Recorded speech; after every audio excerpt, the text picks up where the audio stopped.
Kondisi perlintasan sebidang liar yang jauh dari standar keamanan dan keselamatan kerap kali menelan korban jiwa.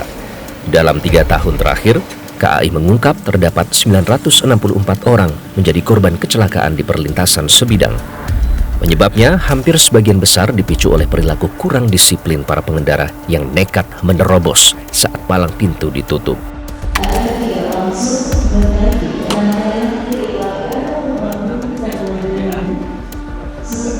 Soal angka kecelakaan sendiri, kalau kita melihat trennya dalam beberapa tahun terakhir itu apakah meningkat ataupun menurun? Kita bandingkannya dengan frekuensi perjalanan kereta ya. Dari tahun ke tahun itu kan nambah perjalanan kereta. Dulu 10 tahun yang lalu mungkin perjalanan kereta itu 500-600, sekarang sudah 1.100. Khusus Jabodetabek misalkan gitu ya. Jadi dari persentasinya. Kalau kita lihat dari angka, itu sebenarnya naik turun. Tetapi yang namanya safety, nggak berbicara seberapa banyak. Tapi berbicara tanggung jawab moral kita terhadap nyawa gitu. Segala sesuatu yang terjadi di perlintasan itu berat gitu ya. Artinya lokomotif itu beratnya berapa ton, ratus ton gitu istilahnya. Jadi itu kan sangat berbahaya gitu. Dan satu kereta itu mengangkut ratusan bahkan ribuan orang. Kebayang nggak ketika kita membuka itu secara ilegal?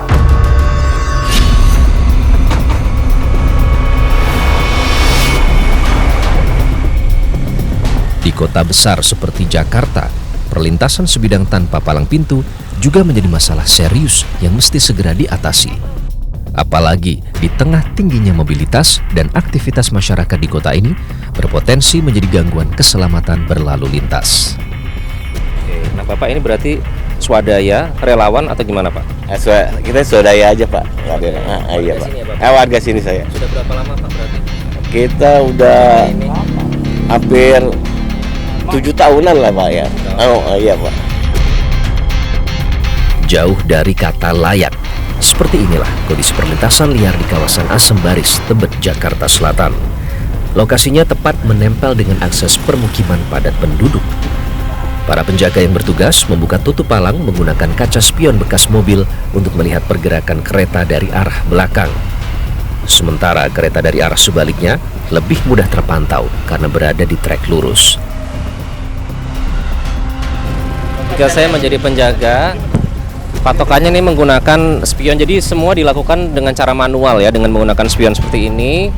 Jadi memang petugas yang ada di sini harus waspada, harus siaga setiap saat karena menggunakan manual. Seperti terlihat saat ini ada kereta yang akan segera melintas sehingga ditutup kembali.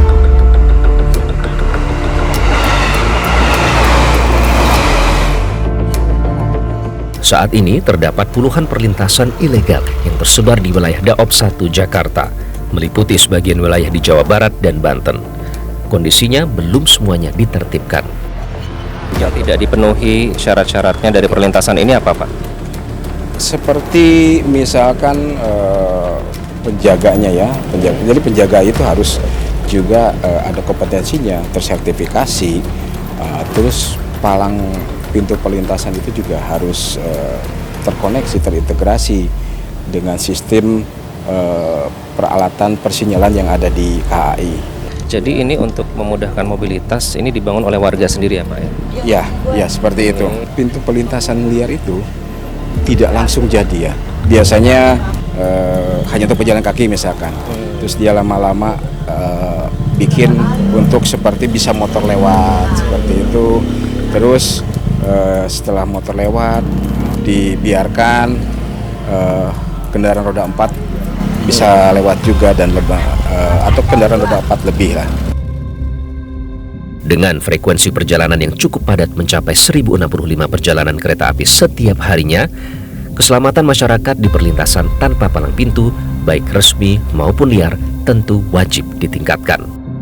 Maklum saja, dari target 40 perlintasan yang akan ditertibkan hingga akhir Mei lalu, baru sekitar 45% atau 18 titik yang sudah ditutup.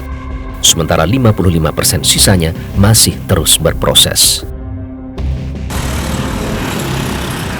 Kami memastikan berada di waktu yang aman, artinya tidak ada kereta yang melintas.